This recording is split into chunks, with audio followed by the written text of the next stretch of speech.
सुमित्रा आई जानकीला म्हणाली की तू इथून पुढे ऐश्वर्या आणि तिच्या होणाऱ्या बाळाची काळजी घ्यायची. मग काय, जानकीने असा एक उपाय सुचवला की तो ऐकून ऐश्वर्या प्रचंड घाबरली. नेमकी जानकी असं काय म्हणाली जाणून घेण्यासाठी आजचा हा व्हिडिओ पूर्ण बघा. पण त्यापूर्वी तुम्ही चॅनल नवीन असाल तर चॅनल सबस्क्राईब करून बेल आयकॉन जरूर प्रेस करा. चला मग आजचा धमाकेदार भाग सुरू करूया. तर मित्रांनो, घरोघरी मातीच्या चुली या मालिकेच्या आजच्या 21 ऑगस्टच्या भागाची सुरुवातीला आपण बघतो की ऐश्वर्या आईच्या रूम मध्ये असते आणि आई ऐश्वर्याला थँक्यू म्हणत असते की तू गणेशोत्सव साजरा करायला परवानगी दिलीस. मग ऐश्वर्या पुन्हा सगळं क्रेडिट घेत म्हणते की मी सारण्यासाठी एवढं पण करू शकत नाही का, म्हणून मी परवानगी दिली आहे. आणि दुसरीकडे मात्र रणदिव्यांच्या अड्ड्यावर हे चौघे उपस्थित असतात आणि जानकी म्हणत असते की मला वाटतं एव्हाना ऐश्वर्या आईकडे गेली पण असेल आणि तिने गणेशोत्सव साजरा करायला परवानगी दिली पण असेल आणि आता हीच योग्य वेळ आहे सारंग भाऊजी आणि आईची भेट घडवून आणायची. मग ऋषिकेश म्हणतो मी हेच केव्हापासून सारंगला सांगायचा प्रयत्न करतोय, पण तो आजूबाजूला बघतो त्यावेळेस सारंग तिथे नसतो. मग चौघे प्रचंड घाबरतात. त्यांना वाटतंच की सारंग नक्कीच आईला भेटण्यासाठी घरी गेला असेल, पण तो हे विसरलाय की घरी ऐश्वर्या पण आहे आणि आपण चौघे इकडे, म्हणून धावत पळत हे चौघे घराकडे निघतात. आणि मित्रांनो, त्या चौघांचा संशय आधी खरा ठरलाय. सारंग लपत छपत घरी येतो आणि तो बघतो हॉलमध्ये कोणीच नाहीये. तो डायरेक्ट आईच्या रूमकडे जायला निघतो आणि तेवढ्यात आईच्या रूम मधून बाहेर पडते ऐश्वर्या. ऐश्वर्या आणि सारंग समोर समोर येतात, पण सारंग लगेच पाठ तिच्याकडे करतो आणि तोंड लपून घेतो. मात्र ऐश्वर्या म्हणते तुम्ही कोण आहात आणि आमच्या घरी कशा आलात. तो काहीही बोलत नाही. मात्र ऐश्वर्या त्याच्या जवळ जायला लागते. तेवढ्या तिथे येते जानकी आणि जानकी म्हणते दादा, मी तुम्हाला सांगितलं ना आमच्या घरात काय आता गणपती वगैरे बसणार नाहीये, तुम्ही सगळं सामान वगैरे घेऊन जा बरं. मग लगेच ऐश्वर्या म्हणते नाही थांबा, आपल्या घरात गणपती बाप्पा बसणार आहेत आणि तुम्ही तुमच्या कामाला सुरुवात करा, असं म्हणून ती तिच्या रूम मध्ये निघून जाते. आणि ऐश्वर्या तिच्या रूम मध्ये गेल्यानंतर मात्र हे चौघे पण सारंगला आईला भेटण्यासाठी तिच्या रूम मध्ये पाठवतात. इकडे मात्र समोर येते आजी आणि आजीला बघून अवंतिका मुद्दाम म्हणते की आजी यावेळेस तुमचा मोदक खाण्याचा चान्स हुकणार बहुतेक, कारण आपल्याकडे यावेळेस गणपती बाप्पा बसणारच नाहीयेत. मात्र आजी एकदम हुशारकीमध्ये म्हणते यावेळेस आपल्याकडे गणपती बसणार आणि मोदक पण खाणार, कारण ऐश्वर्याने गणपती बसवायला परवानगी दिली आहे. तुम्ही कितीही काही समजला तर या घरामध्ये ऐश्वर्याचंच राज्य चालतं आणि तिचा शब्द पाळला जातो, हे तुम्ही लक्षात ठेवा. मग चौघे होकार देतात. मग मात्र ती निघायला लागते सुमित्राच्या रूमकडे. मग जानकी म्हणते आजी तुम्ही कुठे चाललात. ती म्हणते मला सुमित्राला भेटायचंय, पण आता प्रॉब्लेम होईल कारण सारंग पण आतमध्ये. मग जानकी आयडिया काढते. ती म्हणते अहो आत्ताच ना आई मंदिरात गेल्यात आणि तुम्हाला पण तिकडे यायला सांगितलं, मी तुम्हाला सांगायला विसरले होते, हा सॉरी. मग आणखी जाम जानकीवर भडकते पण मंदिरात निघून जाते आणि चौघे पुन्हा त्यांच्या अड्ड्यावर निघून जातात. इकडे चौघे त्यांच्या अड्ड्यावर आल्यानंतर मात्र जानकी फारच टेन्शन मध्ये असते.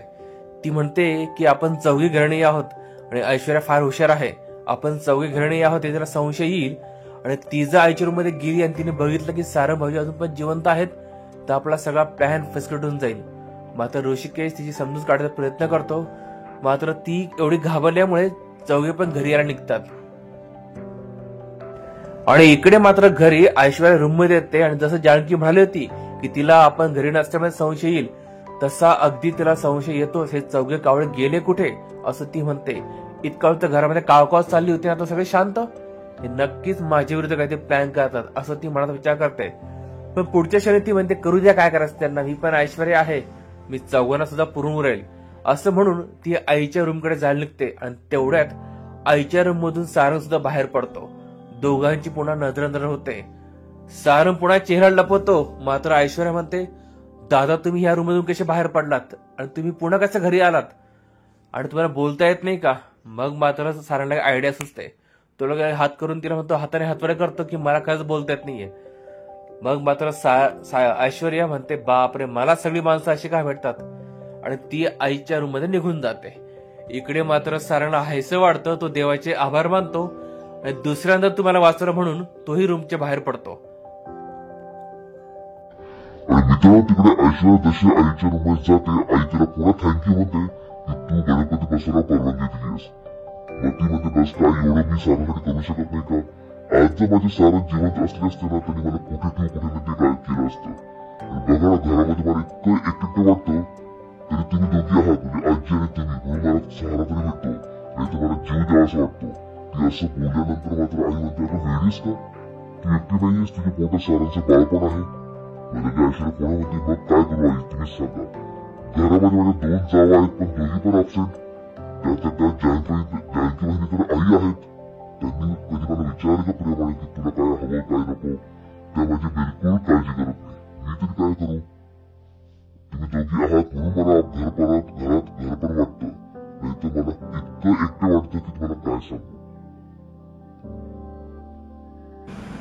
आणि इकडे हे चौघे धावत पळत घरी येतात आणि ते घरी आल्या त्यांना नाना विचारतात अरे तुम्ही चौघे होतात कुठे, घरात काय हवं काय नको बघायला हो का.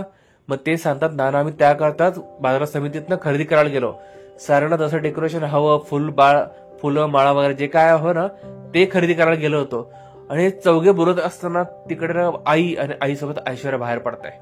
मग जानकी विचार करते जर आईसोबत ऐश्वर्या होती तर सारा भाऊजी कुठे आहेत. पण तेवढ्यात आई मात्र जानकीला रागवते. ती म्हणते जानकी तुला थोडं पण कळत नाही का, ही ऐश्वर्या पोटामध्ये तिच्या बाळ आहे आणि तू तिची काळजी घ्यायचं सोडून इकडे तिकडे नुसते फिरत असतेस. इथून पुढे तू ऐश्वर्या आणि तिच्या होणाऱ्या बाळाची काळजी घ्यायची. मग मित्रांनो जानकी जसं मगाशी म्हणालो ती एक उपाय सुचवते. ती म्हणते मला वाटतं आई आपण ऐश्वर्याची सोनोग्राफी करूया. सोनोग्राफी शब्द ऐकल्यानंतर मात्र ऐश्वर्या प्रचंड घाबरते आणि अवंतिका आता एवढं बोलून जाते. ती म्हणते हो सोनोग्राफी केली ना की कळून जाईल की कोण खरं आणि कोण खोटं आहे ते. मग मात्र ऐश्वर्या चेहरा एवढा पडतो. आणि मित्रांनो इथे आजचा हा धमाकेदार भाग संपतोय. म्हणजे आजच्या भागामध्ये आता आपल्याला कळलं की आता जानकी ऐश्वर्याची सोनोग्राफी करणार. पण आता ऐश्वर्या असं होऊ देईल का, तुम्हाला काय वाटतं कमेंट करून जरूर कळवा. आणि तर मित्रांनो पुढचा धमाकेदार भाग बघण्यासाठी चॅनल सबस्क्राईब करून बेल आयकॉन जरूर प्रेस करा. आणि तुम्हाला हा व्हिडिओ आवडला असेल लाईक आणि शेअर जरूर करा. भेटूया पुढच्या भागामध्ये, तोपर्यंत काळजी घ्या.